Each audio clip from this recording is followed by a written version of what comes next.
Ndewo na onye ọma na-ege m ntị. Eji m aka na arụ dị gị mma n'ụbọchị taa. M na-anabatakwa gị ọzọ ihe ọgụgụ nke soro mmepe akwụkwọ nsọ. Eji m aka na akwụkwọ nsọ gị dị gị nso, mana tupu anyị na-aga n'iru, achọrọ m ka anyị hudatịsị anyị kpere Chineke onye pụrụ ime ihe niile, onye okwu ọnụ ya na-adịghị agbanwe agbanwe. Ịbụ chi na-adị ndụ ruo mgbe niile ebighị ebi. Anyị na-ekele gị, na-asọpụrụ gị, na-atụkwara gị mma n'ihe ọma niile nke ị na-emere anyị. Ọnụ anyị juru na-ekele Chineke. Asịgodị nara anyị niile bụrụ sọ ọnụ, ozuru iji nye gị ekele. Ya mere anyị ji na-ekele gị, na-enye gị otuto, n'ihi na ịbụ chi ziri ezi, ịbụ chi dị mma. Chineke, anyị na-ayọkwa gị mgbaghara mmehie, ụdị na onye ọbụla ka anyị si mee mmehie megide gị. Anyị si gị gbaghara anyị ma sachapụ anyị n'ime ọbara Jizọs Kraịst. Dịka anyị na-achọ ịtụgharị uche n'ime akwụkwọ nsọ gị, anyị na-arịọ gị ka inye anyị ezi nghọta. Anyị na-arịọ mmụọ nsọ ka ọ nọnyere anyị n'aha Jizọs.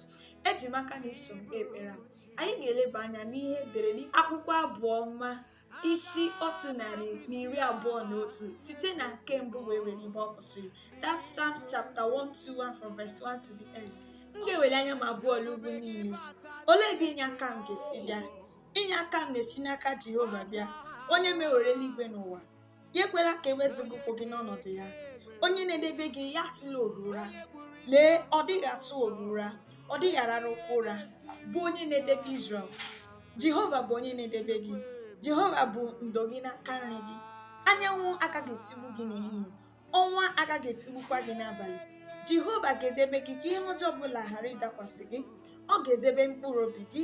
Jehova ga-edebe ọpụpụ gị na mbata gị site n'ugbu a wee ruo mgbe niile ebighị ebi. Ka Jehova na-edebe ọpụpụ anyị na mbata anyị mgbe niile. Amen. Eji m aka n'ihe ọgụgụ a gọziri gị nke ukwuu.